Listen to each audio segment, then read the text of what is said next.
Hace unos 1000 años, en estas tierras del norte de España, donde estaba la resistencia frente al Islam, hubo un extraordinario florecimiento de la vida monástica que tuvo probablemente su origen en los eremitorios. Esta vida monástica fue muy importante tanto para la repoblación como para la divulgación del arte románico. Los eremitorios eran cuevas en las montañas donde los eremitas, anacoretas, se retiraban para vivir en la soledad, una vida contemplativa y en pobreza, siguiendo el ejemplo de San Antonio Abad y de San Pedro Ermitaño. Esto que ven aquí es una cueva poblada en tiempos por un eremita. Estamos en Olleros de Pisuerga y como esta cueva, al lado de esta roca, había otras muchas. Había en aquellos tiempos del medievo, hacia el siglo VI, VII, VIII, una colonia de ermitaños que poblaron las cuevas al borde del río Pisuerga. Vivían diseminados y próximos. De aquí surgieron los monasterios. De la proximidad de unos con otros se agruparon y se formaron los monasterios.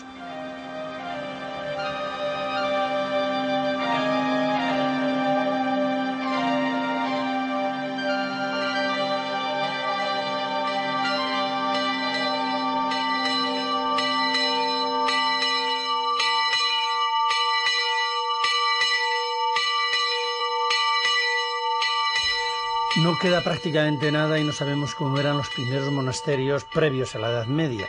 Lo que sí sabemos es que los eremitas, pues para poder orar en común, construían la iglesia, que era el lugar más confortable y más solemne, y era donde ellos celebraban el culto.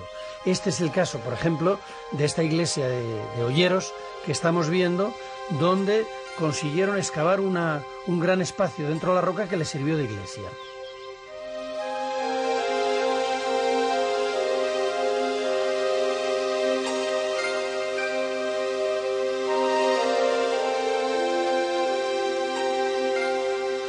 Los ermitaños que estaban dispersos en las cuevas de la montaña se reúnen en una cueva mayor que la utilizan para el culto. Probablemente es un lugar de culto más antiguo, pero les es insuficiente para el número de ermitaños que hay. Entonces deciden cavar en las entrañas de la montaña, hacer una cueva mayor y darle un orden, darle un ritmo. Ese ritmo es el ritmo imperante en aquel tiempo. Es una iglesia románica, una auténtica iglesia excavada en la roca.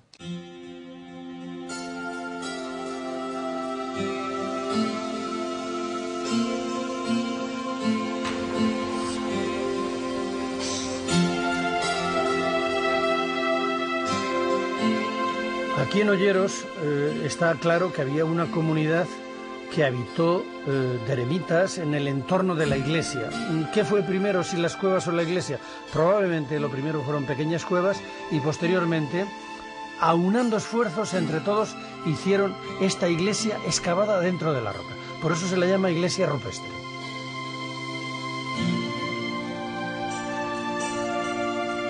Se ve que se les quedó pequeño el eremitorio y como se estaban haciendo importantes monasterios en la zona, ya tenían oficio y conocían la técnica y el románico. Por eso la iglesia la hicieron siguiendo el orden románico.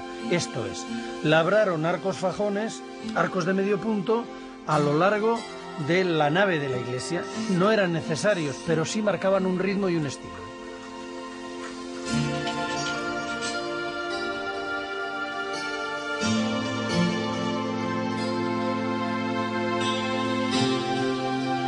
El esfuerzo que hicieron el conjunto de los monjes fue posible porque todos habían autoaceptado, se habían autoimpuesto disciplinadamente una norma o regla de vida en común. Esta regla es la base de la eficiencia.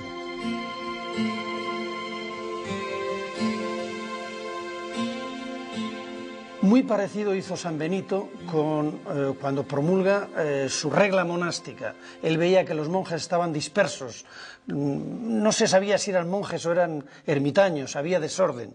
Dicta la orden, la regla benedictina, en la que regula la forma de vida de aquellos monjes anacoretas, les hace vivir en común, divide el día en una serie de horas y organiza las tareas y la vida de los monjes. La regla benedictina, los monasterios dan lugar a un movimiento cultural y económico de gran vastedad que ocupa todo el occidente cristiano y que en alguna medida lleva en sí los gérmenes de nuestra cultura, de nuestra civilización.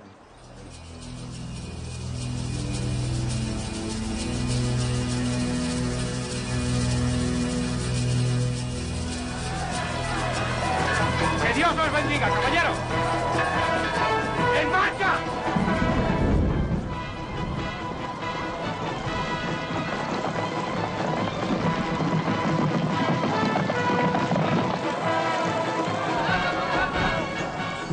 Con el inicio del siglo XI, en toda Castilla y León hubo un gran florecimiento del monacato.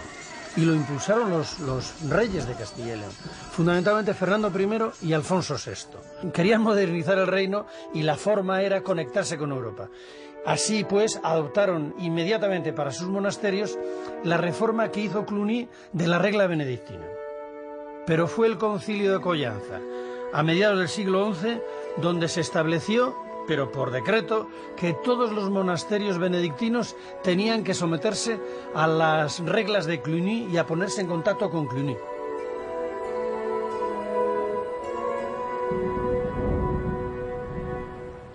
Los monasterios son de vital importancia para los reyes en la Reconquista, y lo son porque es una estructura de colonización de un territorio. Máxime los benedictinos, que vienen con un espíritu muy europeo. No en vano, Cluny es la primera multinacional de Occidente. Cientos de monasterios con la misma regla y con el mismo espíritu a lo largo del territorio, proporcionando a los reyes una logística de la que carecían.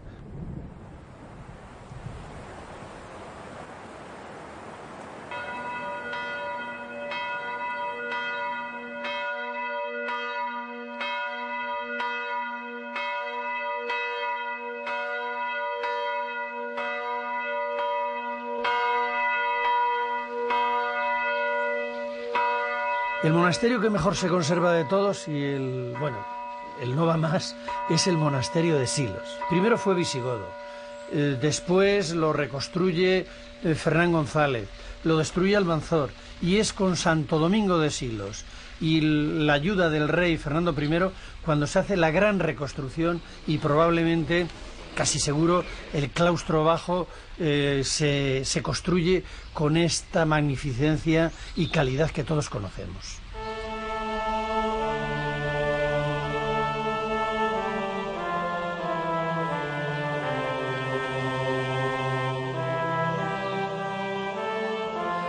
Desde su fundación está regido por monjes benedictinos. Al principio se opusieron bastante a la reforma de Cluny. Su abad más famoso y el que dio la gran expansión al monasterio fue Santo Domingo de Silos, que fue un genio de la época.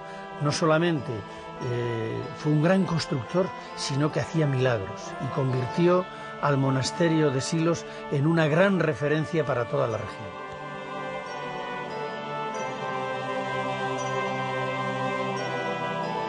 Así que gracias a Santo Domingo, pues dejó de ser un oscuro monasterio en el Valle de Tabladillo para convertirse en uno de los más importantes monasterios benedictinos de Europa, ¿no?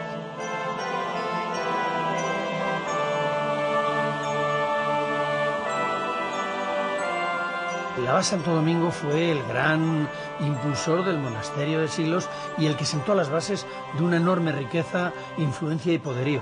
La prueba es que, no contentos con el maravilloso claustro que habían hecho en el siglo precedente, a principios del siglo XIII levantan otro claustro sobre el anterior, y eso es excepcional en el románico.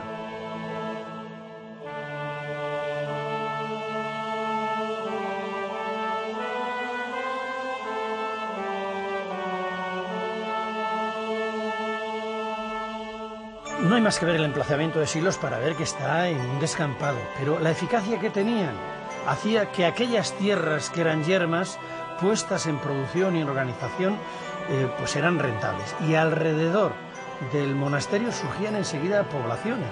Por ejemplo, el caso del pueblo de Silos o el de Huerta, alrededor del monasterio de Huerta.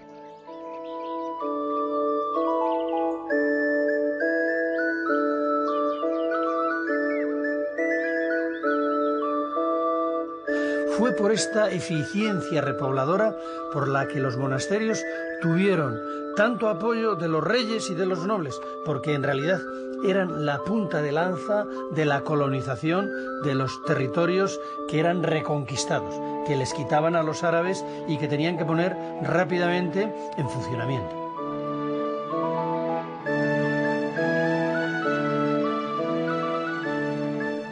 Por eso los monasterios reciben no solamente donaciones, sino también derechos. Derechos sobre las tierras, derechos sobre los molinos y, esta capacidad que tienen para desarrollar el territorio les dan un gran poder material. Y este poder material a los reyes muchas veces les sirve de contrapeso del poder que tienen los nobles.